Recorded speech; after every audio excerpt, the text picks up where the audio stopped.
Do you remember what was going through your mind just before going to Afghanistan, or, getting the call that you need to go there? Like, what are your, Oh, I was what, so afraid.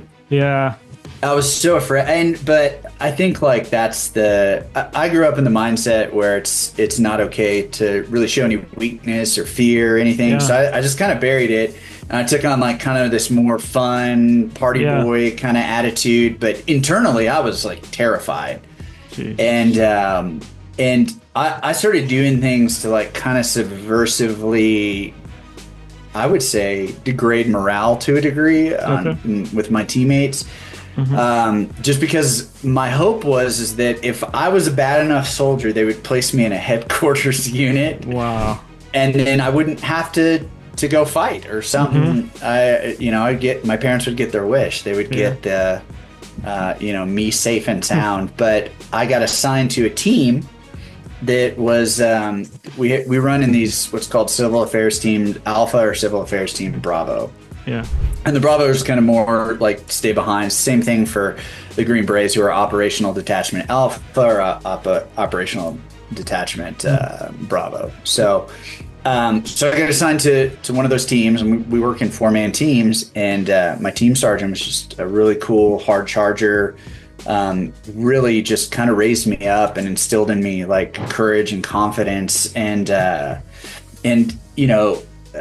he saw what was going on and knew that I wanted to stay behind. And finally, when we landed in Kandahar, there was this map, like, and out on the border were like all these stars. It's just like this huge conglomeration of stars.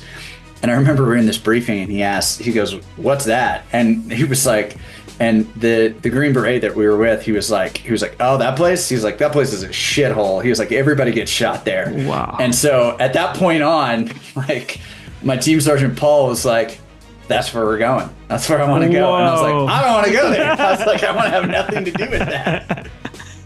But he really took kind of this dad moment with me and sat me down and just worked through my fears with me. And I'll still never forget this, I sat down and he was like, "Hey, I heard you want to stay behind." And he's like, "We've trained together this entire time. I believe in you, And he said, and he finally just said, "Look, man, I'm scared too."